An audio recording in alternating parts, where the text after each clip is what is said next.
Well, thank you all for coming. I've been collecting antique Christmas since the 1980s, and unlike other collectors who can focus on one thing, I can't focus on one thing. So I collect anything Christmas related from the 1800s up through the 1960s, whether it's ornaments, whether it's lighting, whether it's postcards, photographs, ephemera, Christmas china. If it's Christmas related, I'm looking for it. And generally, my presentations, like Fred said, my one last year was 1800s up to 1900, so it was decorations and pre-electric lighting. But when you get to basically 1900 up to World War II, there's so much to talk about between lighting and decoration, so I divided up the two presentations. So this year it's the lighting, next year it'll be all the ornaments and how they decorated their trees from 1900 up to World War II. Give a few historical dates. It was 1879 that Thomas Edison invented the light bulb, and in 1882, his vice president of his company, Edward Johnson, electrically lit a Christmas tree for the first time, and it was in New York, and none of the New York papers covered it, but there happened to be, the event was reported by a young reporter named Crawford from the Detroit Free Post and Tribune. And this is what he wrote about the first electrically lighted Christmas tree. Last evening, I walked over beyond Fifth Avenue and called at the residence of Edward H. Johnson, Vice President of Edison's Electric Company. There, at the rear of the parlor, was a large Christmas tree presenting a most picturesque and uncanny aspect. It was brilliantly lighted with many colored globes about as large as an English walnut and was turning some 6 times a minute on a little pine box. There were 80 lights in all encased in these dainty glass eggs and about equally divided between white, red, and blue. As the tree turned, the colors alternated, all the lamps going out and being relit at every revolution. The rest was a continuous twinkling of dancing colors, red, white, red, blue, all evening. I need not tell you that this scintillating evergreen was a pretty sight. One can hardly imagine anything prettier. The ceiling was crossed obliquely with 2 wires on which hung 28 more of the tiny lights, and all were kept going by the slight electric current brought from the main office on a flimsy wire. The tree was kept revolving by a little hidden crank below the floor, which was turned by electricity. It was a superb exhibition. Since electric wire had to be run to the house and each light had to be individually wired, an electrically lighted tree was an expense that the average family could not afford. But by the early 1890s, electrified trees had become the rage among the wealthy. It had been estimated that lighting on these early trees cost $1 a light bulb. This included the electrician, the wiring, the sockets, and the bulbs.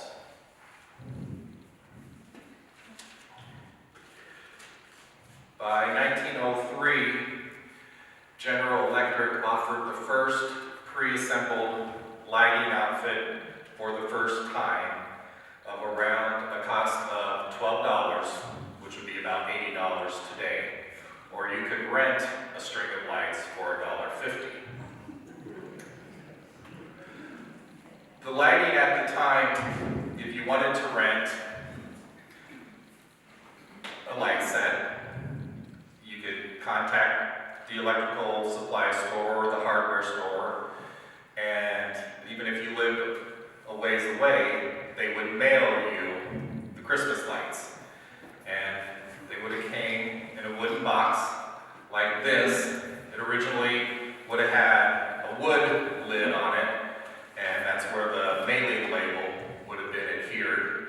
And what's left of the label says Santa Claus, electric candles, and on the end it shows two kids decorating the tree. It says simple and safe.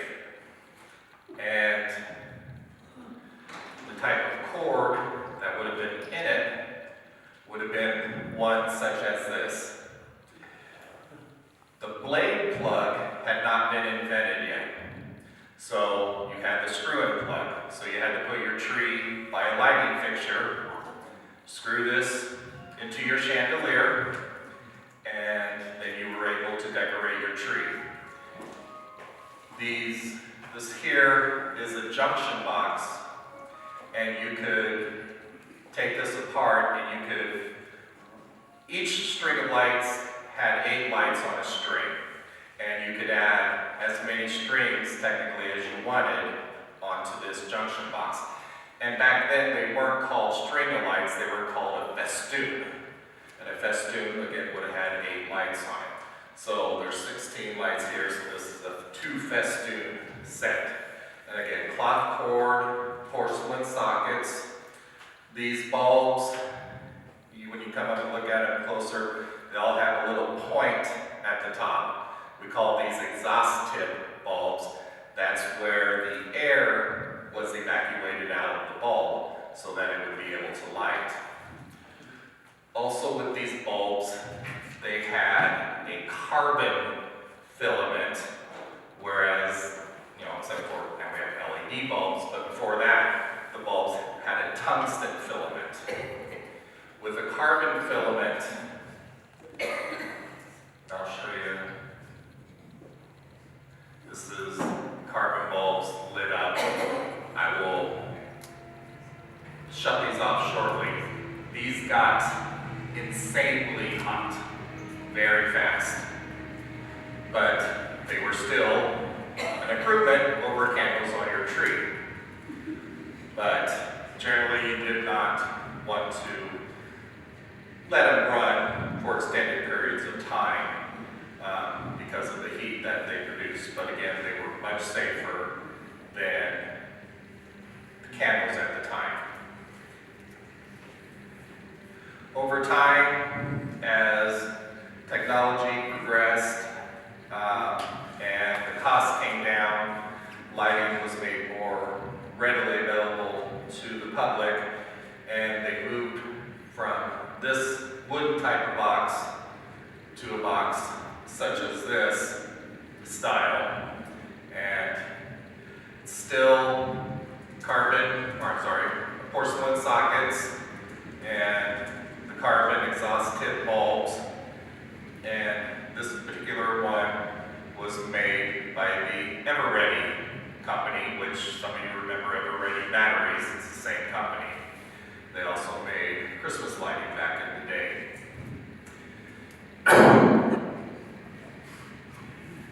As Christmas lighting became more popular, there were some companies that were strictly, that's all they're going to produce is Christmas lighting. But there are other companies, just little electrical supply stores or hardware type stores that, well, let's supplement our money that we're bringing in the wintertime, and they might start producing their own string of lights. And this set here is one of those, not by a major lighting company, it's actually by the Electric Furnishing Company, agents for electric fixtures, Edison, Mazda lamps,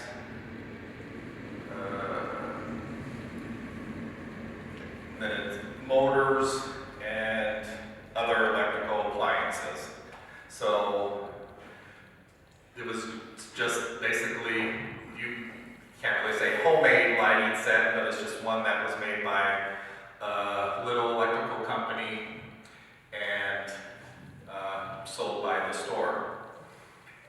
Eventually, they moved away from these carbon exhaust tip bulbs to this style bulb, which a lot of us collectors would call these kind of flame bulbs. You can see on this, it's still porcelain socket, but a different style bulb. These are still carbon bulbs, just a different style. And then it was about 1928 that tungsten filaments had been developed and were being used in Christmas lighting. With the carbon bulbs, they could not make the wire a standard diameter. So some bulbs would burn very brightly, some bulbs would burn very dimly. So as the company was producing the bulbs, they would have to be tested for brightness or dimness, and then group 8 of them together to be sold on a string so that they all burned uniformly. With tungsten filaments, that was not an issue, and it was a uniform size of wire, and it was a brighter, wider light, whereas the carbons, we say, it has more of a soft glow to it. Some of the lighting down here shows kind of some transitions. This box here still has the screw-in plug, but it's newer tungsten bulbs from the 20s. If your house was updated and you had the plug-in in your wall with a blade plug, such as this, but you might still have some of the old lights with the screw-in. One company called Prop put this adapter on the cord so that you could screw in your older string of lights into this, but then have it plugged into the wall so that you could still use your older string of lights so that they didn't become obsolete. Wouldn't that be a ladder height? No. Because generally that's going to screw all the way in, make a pretty tight connection there. With the old lighting, because that's one thing that I'll get asked is, aren't you afraid to use the old lighting? And it's just like anything made today. You've got lower quality products, you've got higher quality products. And us collectors, when we buy the old lighting, we generally look it over very well, look for any frayed wires, and whether we repair them or tape them up, whatever, to make sure that there's not an issue with them. This set here, I think it was only used about 1 year because the cord is still a bright green. If you look at the other cords on some of these sets, they're a lot more faded and a lot more wear and tear. So this is what we would call a mint in box type set. With any of this old lighting, some of you would remember it's called series lighting. If one bulb was loose or burnt out, the whole set went out. So then you had to hope you had a good working bulb on hand. You'd go through each of those bulbs in turn, unscrew one, screw in the good one, until you found the burned out bulb. One thing that the company started to do to alleviate that, they made a few innovations. This set here is called XL Lighting Outfit, new. If one bulb burns out, all the others stay lit. And XL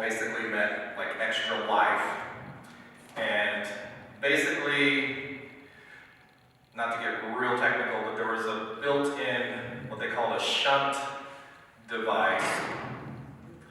So, with the series lighting, 8 lights on a string, electricity goes through one bulb to the next bulb to the next bulb through all 8.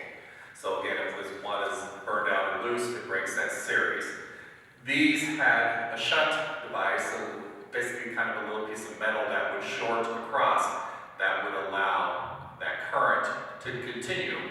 So you're just looking for the one burned out bulb that went dark, all the others stayed lit.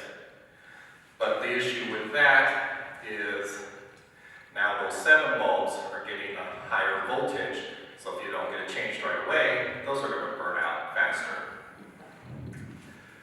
Another innovation, Noma Mazda detector lamps. And when you can come up and look at these closer after my talk, but you'll notice each bulb is left unpainted at the base of the bulb. There is a gas inside. When the bulb would burn out, all of them would go out, but that burning out of the bulb would ignite that gas, and this bulb would glow for maybe an hour. So it's look for the bulb that glows, and that will tell you the burned out bulb. Another one, not with the bulb, but with the string, shows the burnout lamp, just push the button, Royal Telltale lighting outfit. And there's just basically a button at the end of at the bottom of each socket. Again, if one would burn out, the whole set would go out. But you would push in this button that would allow the current to continue across that burned out bulb. So you just go through each socket until you find the burned out one with that. Another innovation with the cord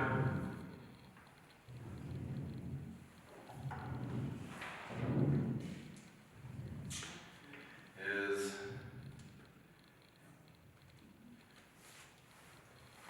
the set made by Berwick, was the lighting company, and there's this basically junction box. There's 8 individual lighting strings coming out with a bulb on the end of each one.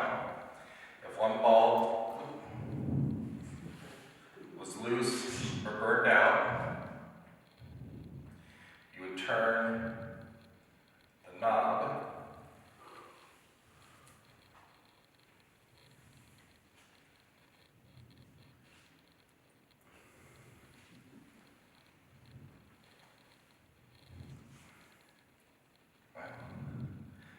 when I jiggled it, I loosened the 2 bulbs. Let's see.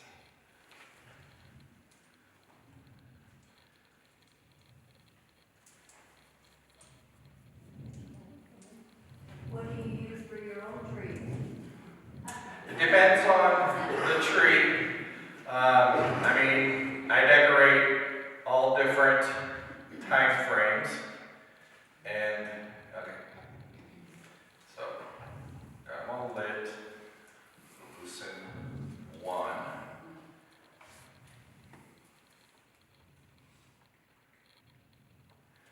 And there. So there's your burned out bulb that you would then be able to change. And their motto was the knob that keeps the lights on the job. But it was an innovative light set, but with this big junction box and the way it was set up, it wasn't really conducive for easy decorating. But it was just one of those ways to try to get around the issue of where's that burned out bulb.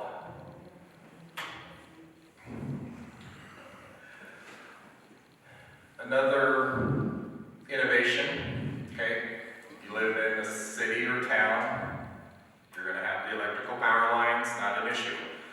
Well, what if you lived in the country and weren't hooked up to a main electrical grid? Well, the different lighting companies made battery-operated lighting sets that you would hook up to a battery, and even if you lived in the country, you could still have electric Christmas lights on your tree.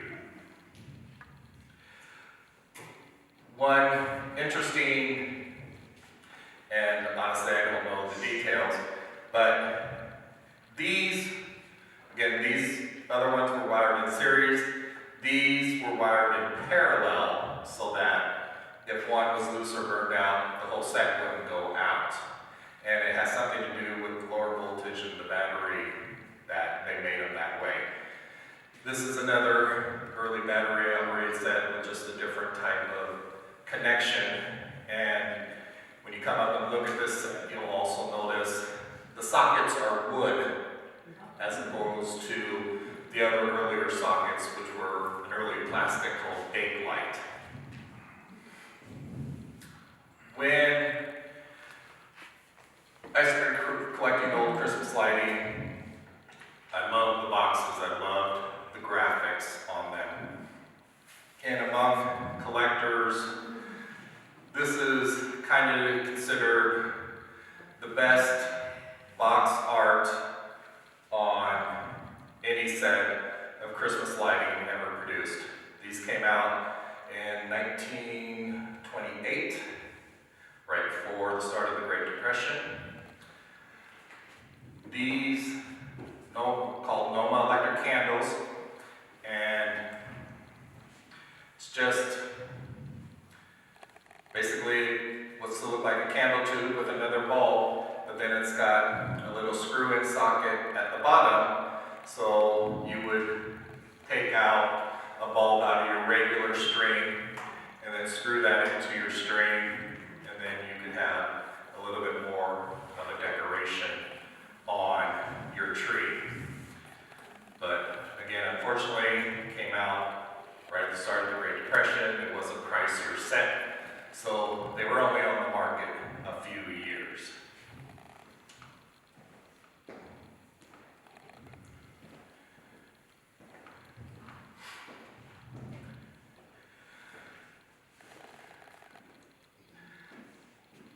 As you kind of saw, basically all the bulbs were what we call cone bulbs. Well, starting in the 20s, different lighting companies came up with some new designs for Christmas lighting. And some of the lights on this tree, these bulbs here are called matchless stars. And matchless because they were made by the Matchless Light Company of Chicago. Again, 1920s, 1930s. They're a cut glass prism imported from Czechoslovakia, then brought over here and made into a Christmas light bulb. And they were available up until Hitler invading Czechoslovakia and cutting off the supply. But they were very popular. If you kind of notice, this one here, and there's one over on this side, they have a frosted appearance. They would take those cut glass prisms and dip them in acid in order to give them that frosted appearance. So you had either a clear or a frosted. And then, like, there's a single roll and double roll. And they made larger sizes. I didn't bring them today, but as big as your regular screw-in light bulb, and with that size of base. And those were mainly manufactured. You could use them outside on a tree outside. This is one of the more popular collectible lights among lighting collectors. Everyone's always looking for matchless stars. And then this one here is called a rosette, and this is called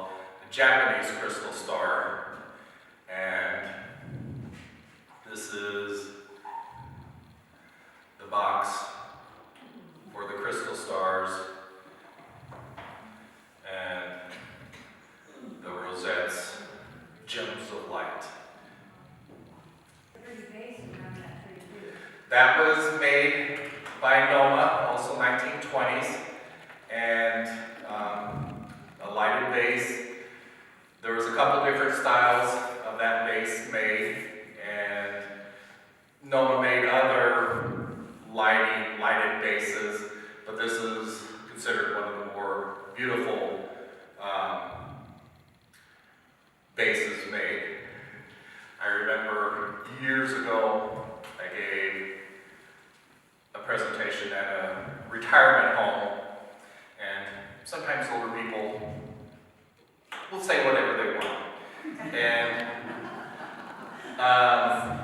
this one gentleman said, "That is the ugliest lampshade I've ever seen." It's like, well, it's not a lampshade. It's a Christmas tree base, but I understood what, it's like, yep, that's fine. In the 20s and 30s,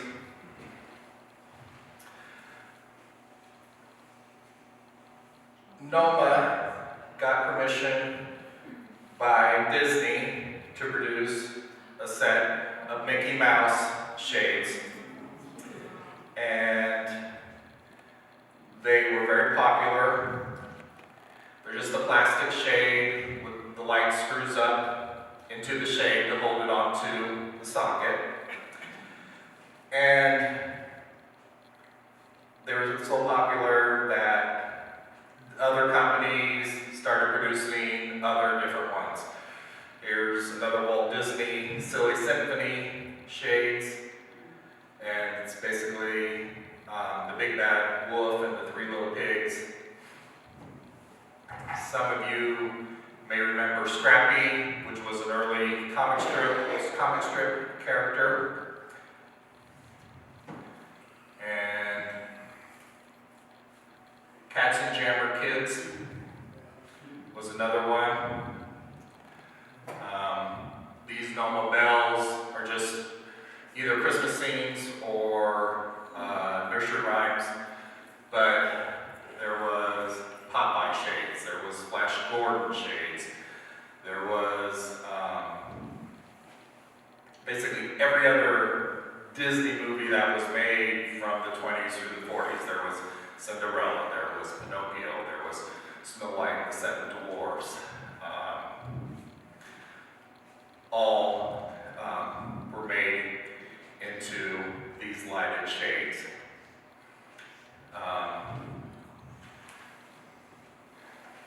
Kind of somewhat on the same track were these stars where you would screw the light bulb into that and it would just set in front of the bulb as a decoration. How long have you been collecting these? Since the 1980s. Really? Yep. Another popular style Christmas light were what we call Mazda candles, and you can see one illuminated up here.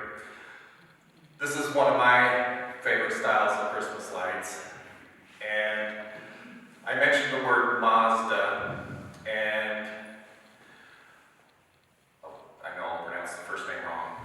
Ahura Mazda was the Persian god of light, and some of the early lighting companies started producing what they called Mazda lights, and that was just to denote higher quality and a longer lasting bulb. So if you bought a Mazda set of lights, you knew it was going to last longer than a more generic type string of lights. Another interesting innovation in light bulbs, the Figaro lights you can kind of see back over here. here, I've got some basically kind of like Japanese bell lights. Well, with any light, once it burned out, that was it, toss it. Well, no one came up with an innovation, and these are called Dresden lights, and you could unscrew the top, unscrew the burned out bulb, put a new bulb inside, put it back into the base, and you had a working light bulb again. And this one's a dog.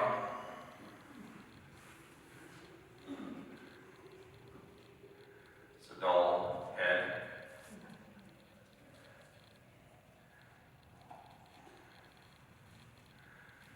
Cat. A bunch of grapes. A bell with sand on it. A starburst. The problem with these was, again, you saw me screw that out. This metal and this metal were not the same. So over time, they corroded together. And it's a very delicate process to try to get that corrosion loosened so that you can get these apart again. Generally, when I store these, I just have them one turn on or not even screwed on at all. The other problem with these, the glass is incredibly thin, and they're painted on the outside, imported from Germany. As they burned, lit up, the glass heated up and expanded just enough to start flaking off the paint on the bulbs, on the glass envelope. So, like this, all that paint is coming off because it just did not adhere well to that glass. So it's very rare to find any of these type of lights in good condition. Another early pricey lighting set, Gacor Twinkle Set. Patented, first patent was February 22nd, 1921. And in 1921, you could buy this set for $6.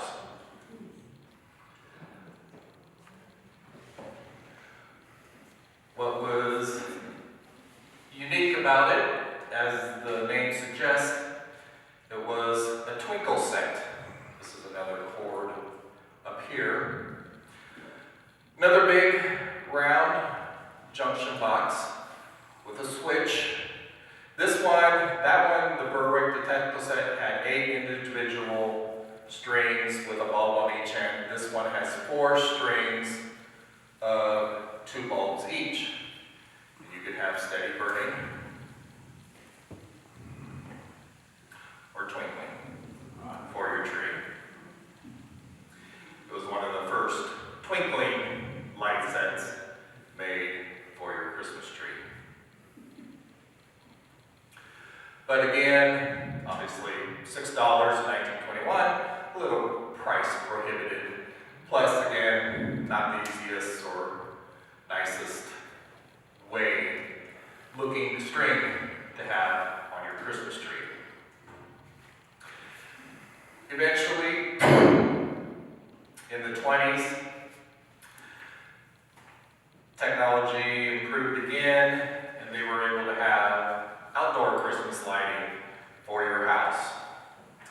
And the first style of bulb would have been these round bulbs here to put on your tree or on your front porch or around your door outside.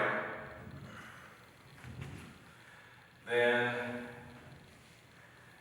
they moved to more standardized cone-shaped or flame-shaped style of bulb. But there are also a couple innovations or little different styles. This is a rare set, and us collectors call these egg lights. They weren't made for Easter or anything, but they just happen to be in a shape of an egg. And just a hard set to find, again, 1920s, 1930s. And this set here, made by Nilco Lamp Works Incorporated, Emporium, Pennsylvania. Another 1920s era set. It's an early rubberized set with a rubber over the cord, but it was not a good, I would say, makeup of rubber. It's basically hard as a rock now and brittle, and if I would try to take it out of the box, it would just crumble. So this set will never leave the box. But another interesting aspect of this set, a lot of the companies, they could buy bulbs from General Electric, Westinghouse, they can import them from Japan, put them on their string, put them in their box, and sell them. Nilco was the whole package. They made their own bulbs, their own string, their own box, and then packaged it up. I won't take it out, but on the base, the screw-in base of each of these bulbs, it's stamped Nilco. So they just, one of the few companies who produced the whole string of lights. You could, when you went to the store to buy bulbs, you could buy a whole new set, or if you already had your string and you just had a few burned out bulbs, there'd be little store counter displays like this. This one has bell-shaped bulbs in it, and you could just pick out whatever color bulb and however many you wanted to replace any burned out ones. This is another set up here with just replacement bulbs that would have been on the store counter, and you could pick out again whatever size or type you wanted, color, and generally 1 or 2 cents each back in the day. An interesting thing about this early lighting, again, we call it miniature series lighting, is you can test them on a 9-volt battery to see if they work or not. It only works on this size of base, and so whenever I'm out, if I go to an antique shops or auctions or an antique show, I always have a 9-volt battery so that I can test the bulb and make sure to see if they're working or not. Which end do you put on this light bulb? It doesn't matter. What I'm doing is putting the tip to one of the terminals and then the side to the other. So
candle? And, yes, or was that later? Those came out right after World War II. And if you want to get real technical, technically, NOAA was the first company to produce bubble lights. They did sell bubble lights in a few select stores, like in Chicago and New York, for the winter of 1941. Then the U.S. got into the war.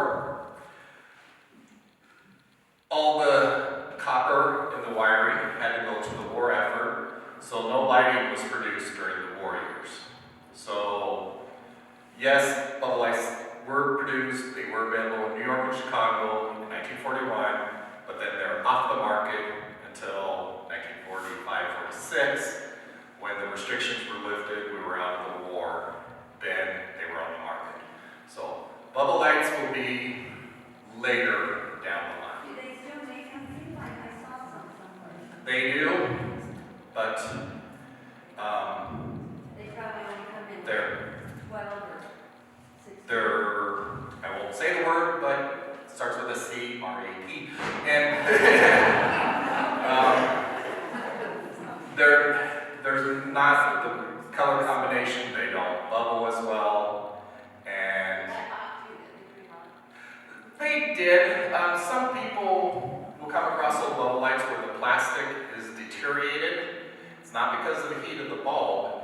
It's because Underwriter's Laboratory, who inspects electrical devices, at one time there was a false report that a Christmas tree fire started from a bubble light. It was later proved that it wasn't, but Underwriters made NOMA and the other lighting companies treat the plastic with a fire retardant called tricresyl phosphate.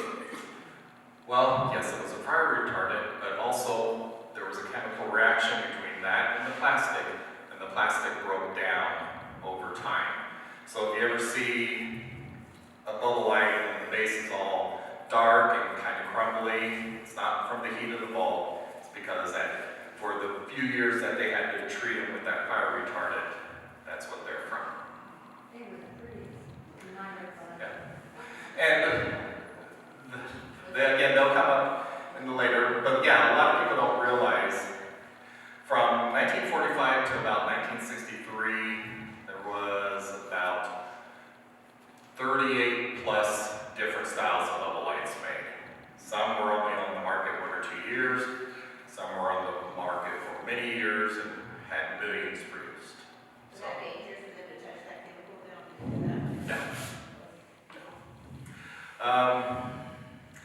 I usually don't bring them, but some of you remember the old Christmas snow that came in the box and you could put it on your tree branches? Well, some of the early Christmas snow from the teens and 20s proudly say on the box, fire-resistant asbestos. I don't bring those to the presentations anymore, but I do have them in my collection, so there's a lot of different. Yes? I noticed most of these just have 8 lights on a line. Is that what most people had? Did they just have small trees? Is that all the lights they had? Did they afford? Well, and I guess I didn't talk about these trees, except for this one. These trees were made by different lighting companies. Royal was one, NOMA was one, and they actually came out as early as the 30s, and they had the sockets directly into the tree, and they had generally either this type of bulb or maybe a small round bulb in it. It was when bubble lights came out that these got more popular and the company started putting bubble lights in the trees, and they sold a lot more. But yeah, 8 lights was the standard number of sockets on a string. There were 9 lights, and that was a higher quality because, again, you get into you're adding one more bulb, there's less voltage, these lights are going to last longer. But generally, 8 or 9 lights on a string, and they either came hanging in straight line, plug, bulb, bulb, bulb, bulb, bulb, and then like an end socket or an end plug-in. Or you had the loop where you had to flip it over your tree, top of your tree, work it down, and work your way up with that. The light strings that were end to end and not a loop, you used twice as much wire to create those, so they were more expensive as well. But they were a lot easier to decorate a tree as opposed to flipping it over the top. Well, I was just thinking about our grandparents, their trees, did they just, since they were so expensive to them, you think they only had 8 lights on their trees, or did they get more? Another thing that I collect are old historic photos of decorated trees. And yeah, I have a few photos where, yeah, there's maybe just one string of lights or maybe 2 string of lights on the tree. And it was a new thing, that's all they could maybe afford. And trees back then weren't put up for the extended period of time that we have our trees up. Generally, they were put up Christmas Eve and might have stayed up until the 12th day of Christmas, January 6th, when they would have been taken down. So it wasn't the, I'll say, extensive decorating that it is now. When did artificial trees come in? Technically, 1800s.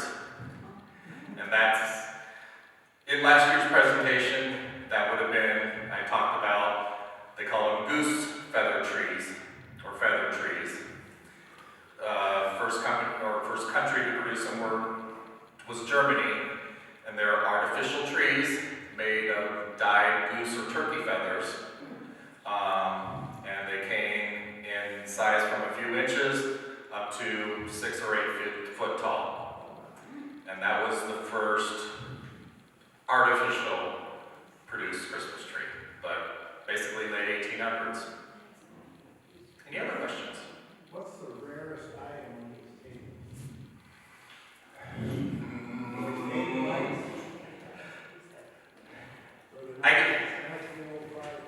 Yeah, I mean, just not a lot of these are around anymore, and to have the cord. I mean, to find this older stuff is just near impossible. The 8 lights at the end, very hard set. That box set I picked up in Iowa about 20 years ago. I've never seen another for sale. I've seen them in other collections, but not for sale. Now, do they have seminars or like a trade show or all these? Well, there is an international organization called the Golden Globe of Christmas Past. It's a worldwide organization and members from all over the world. And each year we have a big convention somewhere in the United States. Last year was in Chicago. This year will be outside of Washington, D.C. And basically we take over an entire hotel, 2 hotels, hopefully they're right next to each other. We have all the conference rooms, and one will be set up with what we call the museum room, where a person can bring one item or their entire collection and set it up for display. We will have seminars. There will be talks about how to repair old cardboard boxes that, got bent up or damaged over the years. There will be talks about how to repair glass figural ornaments, how to repair the electrical part, how to make your own feather tree. Those are offered. There is the unofficial event is called rooftoping. And basically, like I said, we'll take over a whole hotel, but they'll designate 2 or 3 floors of rooms where sellers or dealers are just set up. And you hop from room to room, seeing what's for sale in those rooms. And they'll have a big auction where people can donate items for sale. But it's a great organization. We're on Facebook. We put out a magazine every 2 months, just covering different topics on Antique Christmas. And like I said, it's a worldwide organization, and they've been around since about the time that I started collecting from the 80s. Any other questions? What is the most expensive thing you have on the table? Even with its poor condition, because not all the paper is good, this, as a complete set, would be probably the most expensive, and you could probably $600-700 at least for that set. Matchless stars, frosted ones, single row, 50-60, double row, 80-100. The larger base ones, multiple hundreds of dollars per bulb. Not for a set, per bulb. So we're a little loony as collectors, but for as hard they are is to find it. Get that. This is actually, to be honest, it would be called a marriage. I did not get the two together, but the two go together. I got this at an auction here in town. It would basically be, I couldn't tell you who would live there, but where the corner of Second and Rodwell. Yeah, Walgreens. House right behind there on the next street. Got it at an auction in the 90s. I'm sorry, if I said the box, I meant the cord. The cord I got at that auction. The box I got at an antique show in Lincoln years ago. But again, that is the exact type of cord that would have been sold in this box. You would never buy any of this stuff online, would you? Would you have to test it? The majority of my collection, not just lighting, ornaments, everything else, I have gotten between Lexington and Omaha. 99% of it. I very rarely buy on eBay simply because, especially if it's a rare item, there's doctors and lawyers who have deeper pocketbooks than I do to be able to afford what the actual price would be. So I shop local, but I think I've done pretty good for Nebraska. Yes. What would be your holy grail? What would be your one thing you would still like to have to get? If there is. Before I'd gotten this set, it would have been this.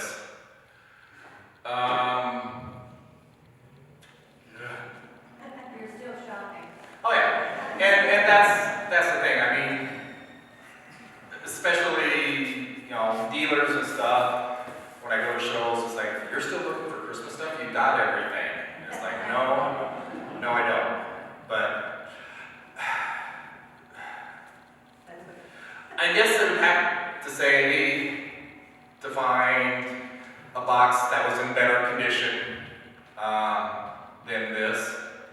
But honestly, I can't think of another holy there's other lighting, old ornaments and stuff that yes, I'd like to have, but not quite as, oh, I need to have that, I'll get that at any price type thing. So, any other questions? Yes? I think you had somebody ask how you decorate your house. Just a chance to remind people that in 2020, I came into your house and we showed how you decorate your house. Yeah. Yeah, and like I said, I collect the whole time frame. So I'll have a Christmas tree with the old candle holders on the tree and the type of ornaments that would have been at that made during that time frame. I always do a tree. Each year it's to a museum for the Historical Society. And this year's tree was a 1950s era tree. The tree itself was from the 50s, the stand from the 50s, the ornaments, everything was from the 50s. So I go by time frames. It's, it's 20s tree, 50s tree, 40s tree. Each tree is its own time period. What era do you have most items 20s and 30s. in? That 20s and 30s, in my opinion, is the heyday of Christmas lighting.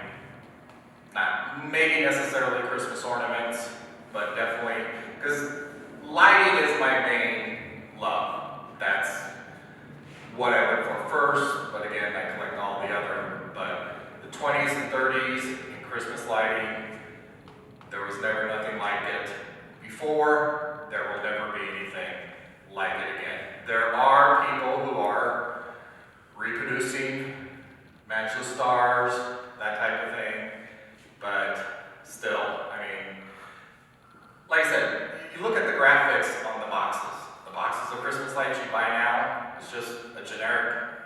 I mean, these are works of art, in my opinion. And, it is. The box is necessarily worth as much as the lights that are in it. Do you have any aluminum trees? 20 or so. I think they're kind of making a resurgence. That age group that grew up with them is getting nostalgic for them.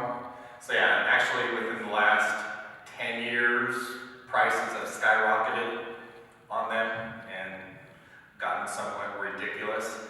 But that's another thing that people don't realize with the aluminum trees. There weren't just silver trees. They made a whole range of colors. They made multiple colored aluminum trees. And there's actually about 3 books that were published within the last 5 years on the history of aluminum trees. I saw one downtown, and it was gold in the antique store. Linda Hoffers. It had big round things on the end. They call them pom-poms, Yeah, where the aluminum kind of splayed out. it was cool. Yep. I thought about it. Any other questions? Well, how many green trees, like you decorated one for Stir Museum, how tall was that tree? That was technically, I put it on top of the table, it was about 4 foot tall. But like, with these wired pre-electric trees, I mean, I probably have 40 or 50 of those. Like I said, I have a sickness, but it's not one that I want to be cured of, because it's a fun thing to collect. It's a unique thing to collect, but this is coming from the person who I also collect outhouses, actual full. Is that where you store your trees? No. Where do you store the trees? And, yeah, that's a big house. I live on a farm, so I got a big storage room in the basement. The whole basement is basically display cases where the majority of it is electrical lighting that are in the display cases, but I also collect Halloween, I collect Easter, I collect all the other holidays too. But Christmas is the main one. But I've gotten very good at organizing and storage.